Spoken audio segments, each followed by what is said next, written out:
ये क्या बीमारी है कोलेस्ट्रॉल? ये होता क्या है और इससे जान कैसे छुड़ाई जा सकती है? हमारे मरीज के जहन में और उनके लवाहिकीन के जहन में एक बात डाल दी गई कि एक अच्छा कोलेस्ट्रॉल होता है और एक बुरा कोलेस्ट्रॉल होता है। खुदा के लिए इस कॉन्सेप्ट से छुटकारा हासिल कर लें। कोलेस्ट्रॉल कोई भी अच्छा या बुरा नहीं होता, कोलेस्ट्रॉल कोलेस्ट्रॉल होता है बस। कोलेस्ट्रॉल आपकी बॉडी में इसलिए अल्लाह पाक ने बनाया है कि ये आपको बाहर से आने वाली इन्फेक्शन से बचाता है। जितनी खूबसूरत खवातीन, उनकी जो खूबसूरती है वो मरहून मिन्नत है कोलेस्ट्रॉल की। अब ब्रेन जो है वो सारा टोटल कोलेस्ट्रॉल पे चलता है। कोलेस्ट्रॉल हमेशा कार्बोहाइड्रेट से बढ़ता है, ये फैट और प्रोटीन से नहीं बढ़ता। अगर आपको ये खौफ है कि मेरा कोलेस्ट्रॉल ना बढ़े तो फिर आपको चीनी, गुड़, शक्कर, शहद, बोतलें, बर्गर, पिज़्ज़े, शवारमे, बन, डबल रोटियां, रस और आपको ये जो 8 मौसमियों का जूस, जब आप ये सारा कुछ लेंगे तो ये सब कुछ लिवर में जाएगा और लिवर फिर इनसे एक्स्ट्रा फैट बना देगा। इस वक्त पूरे सोशल मीडिया में या लोग जो रिसर्च करते हैं, बात करते हैं, लोग अपनी बीमारियों के बारे में जानना चाहते हैं। कोलेस्ट्रॉल बड़ा डिस्कस होता है और लोग कहते हैं यार ये क्या चीज़ है, हम अपना कोलेस्ट्रॉल। बल्कि मैं बतौर ऑर्थोपेडिक सर्जन जब कई मरीज देखता हूं तो उनकी फाइल में एक टेस्ट पहले से मौजूद होते हैं, कुछ टेस्ट, एक तो यूरिक एसिड का, दूसरा कोलेस्ट्रॉल का, वो उन्होंने पहले ही करवाया होता है। ये क्या बीमारी है कोलेस्ट्रॉल? ये होता क्या है और इससे जान कैसे छुड़ाई जा सकती है? अच्छा डॉक्टर साहब, ये है कि चलें, आपने बड़ा अच्छा सवालात बड़े अच्छे फ्रेम किए हैं, लेकिन आप जो है ना तमाम कंट्रोवर्शियल टॉपिक्स जो है ना वो छेड़ रहे हैं क्योंकि मेरी बातें शायद बहुत सारी मेडिकल कम्युनिटी को पसंद ना आए। नहीं, लेकिन बतौर डॉक्टर तो जाहिर है आपके पास लेकिन मैं आपको पूरी जिम्मेदारी से, और जो मैं यहाँ पे कह रहा हूँ उसकी जिम्मेदारी ले रहा हूँ। सच वही है जो आपको बताया जा रहा है, जो मैं बता रहा हूँ, और अनफॉर्चुनेटली सच को छुपाया गया। हमारे मरीज के जहन में और उनके लवाहिकीन के जहन में एक बात डाल दी गई कि एक अच्छा कोलेस्ट्रॉल होता है और एक बुरा कोलेस्ट्रॉल होता है। लो डेंसिटी लाइपोप्रोटीन एलडीएल को बुरा कोलेस्ट्रॉल समझते हैं। खुदा के लिए इस कॉन्सेप्ट से छुटकारा हासिल कर लें। कोलेस्ट्रॉल कोई भी अच्छा या बुरा नहीं होता, कोलेस्ट्रॉल कोलेस्ट्रॉल होता है बस। ये बैड कोलेस्ट्रॉल नहीं है। और मैं आपसे दरख्वास्त करूंगा कि आपके भी जितने स्टूडेंट्स हैं, पीजीआर्स हैं, उनसे ये जरूर कहिए कि जैसे ही वो लिपिड प्रोफाइल की स्लिप देखते हैं और उसके ऊपर देखते हैं कि एलडीएल कोलेस्ट्रॉल 10 मिलीग्राम बढ़ा हुआ है नॉर्मल से, तो खुदा के लिए उनको दवाई शुरू ना करें, क्योंकि ये कोलेस्ट्रॉल अल्लाह मियाँ ने आपकी बॉडी के अंदर एक बहुत बड़ी नेमत की शक्ल में रखा है। अच्छा, अब वो नेमतें क्या क्या हैं? नंबर 1, आपके जितने बॉडी के सेल्स हैं, सर से लेके पांव तक, एक एवरेज मेल के अंदर ये 38 ट्रिलियन सेल बनते हैं और फीमेल के अंदर 28 ट्रिलियन। सर से लेके पांव तक कोई ऐसा सेल नहीं है जिसकी सेल वॉल या जो सेल मेम्ब्रेन, जो बाहर की आउटर कवरिंग है, ये सारी कोलेस्ट्रॉल से बनती है। अगर हम मरीज को जीरो कोलेस्ट्रॉल कर दें, आज अगर हम आपको कोलेस्ट्रॉल को बिल्कुल जीरो पे ले जाए, जो हमारे बहुत सारे कार्डियोलॉजिस्ट दोस्त कहते हैं कि इससे क्या फर्क पड़ता है, तो सर हम मोम की तरह पिघल जाएं, हमारे जो सेल्स हैं ना उनकी दीवारें गिर जाएं बाहर की। ठीक है। सबसे बड़ा होस्ट डिफेंस मैकेनिज्म है कोलेस्ट्रॉल आपकी बॉडी में, इसलिए अल्लाह पाक ने बनाया है कि ये आपको बाहर से आने वाली इन्फेक्शन से बचाता है। कोविड के बाद अभी एक ताज़ा तहकीक हुई है, उन्होंने देखा कि वो लोग, बूढ़े लोग अमेरिका और यूरोप में, जो कि कोलेस्ट्रॉल वाली दवाइयां ले रहे थे, उनमें अमवात की जो शरह है वो बहुत ज़्यादा थी बनिस्बत उन बूढ़े लोगों के जो कि कोलेस्ट्रॉल नीचे लाने की दवाइयां नहीं ले रहे थे, क्योंकि ये आपका बहुत बड़ा एक डिफेंस सिस्टम है। फिर आपकी बॉडी के अंदर जितने आपके मसल्स हैं, उनको काम करने के लिए, मसल्स को काम करने के लिए एनर्जी चाहिए। वो एनर्जी एटीपी की शक्ल में हमें मिलती है। ठीक है जी। और एटीपी को बनाने के लिए एक बहुत ही जबरदस्त एक एंजाइम बॉडी के अंदर होता है जिसे CoQ10 कहते हैं।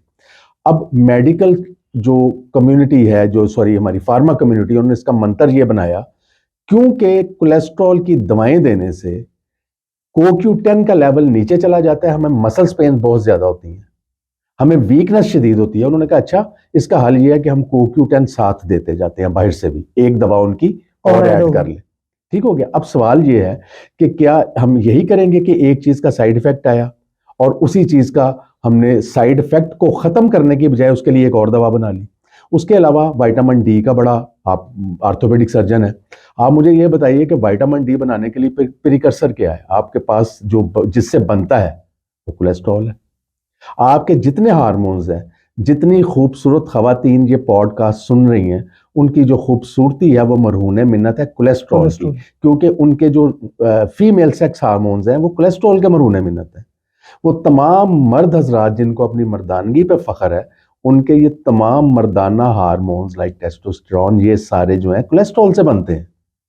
ठीक है, ये इतना वाइटली इंपॉर्टेंट है कोलेस्ट्रॉल आपकी बॉडी के लिए कि अगर आप जीरो कोलेस्ट्रॉल, बाहर से कोई चीज ऐसी ना लें जिससे कोलेस्ट्रॉल बनता है, तब भी आपकी कोलेस्ट्रॉल बनाने की फैक्ट्री अल्लाह पाक ने लिवर में लगाई हुई है और 3000 मिलीग्राम कोलेस्ट्रॉल बॉडी रोजाना बनाती है अपनी जरूरियात के लिए। आप समझ रहे हैं कि ये कितना इंपॉर्टेंट होगा कि बॉडी को अपनी जरूरियात पूरी करने के लिए अल्लाह पाक ने एक फैक्ट्री ही लिवर के अंदर लगा दी जिसका काम सुबह शाम कोलेस्ट्रॉल बनाना है।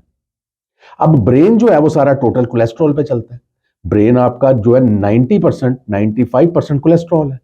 अब ब्रेन ने ये कहा लिवर को कि भाई मुझे तुम्हारा एतबार कोई नहीं है कि तुम कब किसी वजह से फेल हो जाओ और कोलेस्ट्रॉल बनाना छोड़ दो, और अगर इंसानी ब्रेन को कोलेस्ट्रॉल नहीं मिलेगा, ब्रेन फंक्शन नहीं करेगा, you are a dead man.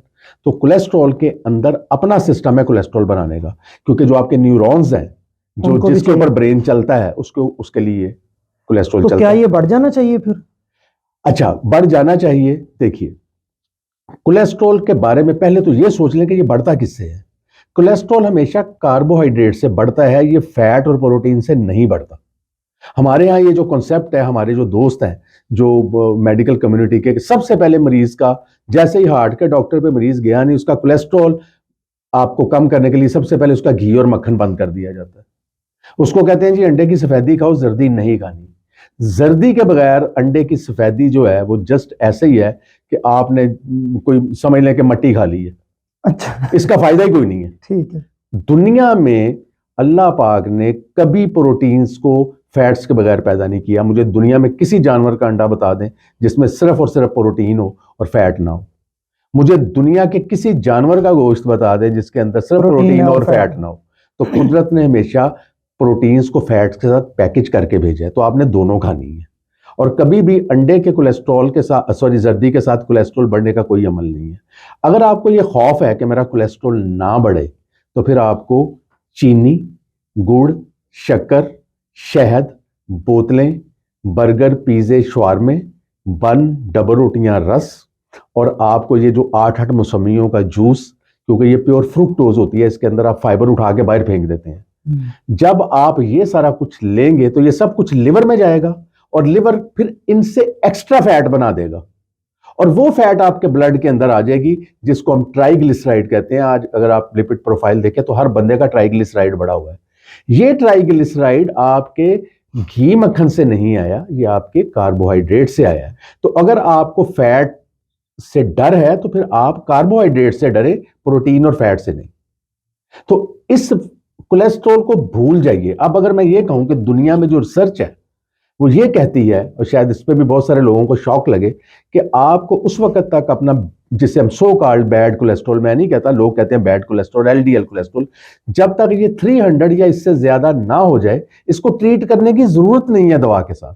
अच्छा, नॉर्मल वैल्यू कितनी होती है? नॉर्मल वैल्यू इसकी 130 है। 130 तक? 130 तो आप कह रहे हैं 300 तक भी 300 तक भी चला जाए तो इसको दवाई की छेड़ने की जरूरत जरूरत नहीं है। लेकिन हमारे यहाँ कार्डियोलॉजी के जो हमारे दोस्त हैं, और खासतौर पर दूसरे, वो ये कहते हैं नहीं जी, इसको हमने, अच्छा, इंटरनेशनल गाइडलाइंस क्या कह रही हैं? पहले उन्होंने कट ऑफ रखी कि जी जो शुगर वाले और दिल के मरीज हैं इनका ये 100 से नीचे रखना चाहिए। 130 तक नॉर्मल है, लेकिन आपने 100 से नीचे रखना है। फिर जब उनकी दवाई मजीद और ज्यादा बिक गई और पैसे बन गए, उन्होंने ये कट ऑफ वैल्यू 70 पे ले आए, 70 पे, और अब 50 पे ले गए हैं कि जी इससे नीचे रखना है आपने। यार, आप जब इसको इतना लो ले जाएंगे, आपका मरीज दिल की बीमारी से नहीं मरेगा, उसको कोई मुतद्दी बीमारी लगी, लाइक ट्यूबरकुलोसिस, लाइक जैसे ये कोविड अभी आ गई थी, कोई डेंगू हुआ, कोई उसका तो होस्ट डिफेंस मैकेनिज्म उसका तबाह बर्बाद है। वो हार्ट डिजीज से तो नहीं मरेगा, इन्फेक्शियस डिजीज से मर जाएगा। वाह डॉक्टर साहब, आपने तो पूरी डिबेट को ही चेंज कर दिया और पूरे मौजू को ही चेंज कर दिया। अब आप कहते हैं कि ये जो कोलेस्ट्रॉल है, बैड गुड, ये कोई डिबेट नहीं है जी नहीं, 300 तक सेफली हम जा सकते हैं। और अनफॉर्चुनेटली मैं आपको ये भी बता दूं कि 300 तक हमने कभी जिंदगी में एलडीएल देखा नहीं किसी का, मां सिवाय कुछ लोगों में जिनकी फैमिलीज में ये मामला है। ठीक है जी, उनमें शायद हमें थोड़ी बहुत दवा दे के जरूरत पड़े, otherwise they also survive very well. लेकिन 300 नॉर्मल बंदे में एलडीएल कोलेस्ट्रॉल मैंने अपनी 32 साल प्रैक्टिस में नहीं देखा। चलें, शॉर्टली मुझे एंड में ये बता दें कि अगर ये बढ़ जाता है तो कोई इसके नुकसानात भी होते हैं? जी, अगर ये बढ़ जाता है तो अभी तक तो इसके नुकसानात जो है वो कागजों में ही रिपोर्टेड हैं या उन इंटरनेशनल गाइडलाइन से ही रिपोर्टेड हैं। अगर ये एक मॉडरेट लेवल पे बढ़ जाता है, मसलन ये 130 मैंने कट ऑफ बताई है, 170, 80, 90, 200 हो गया है, तो आप अपने कार्बोहाइड्रेट्स को कम कर दीजिए, ये ऑटोमेटिक नीचे आ जाएगा। जो अभी चीजें आपने बताई जी हैं। मैंने बताया, इसको कट करें, खाने के अंदर वक्फा बढ़ाएं और एक्सरसाइज बढ़ाएं। हम सारा दिन बैठे रहते हैं और एक्सरसाइज करते हैं कोई नहीं है। ये सारा कुछ नॉर्मल, मैं आपको बताता हूं, मैंने अपना कोलेस्ट्रॉल एलडीएल बैड कोलेस्ट्रॉल 170 से 80 पे लाया हूं, 80 पे, without any medicine, just by diet and walk. Very good doctor साहब, बहुत शुक्रिया, आपने कोलेस्ट्रॉल को बड़े अच्छे तरीके से एक्सप्लेन किया।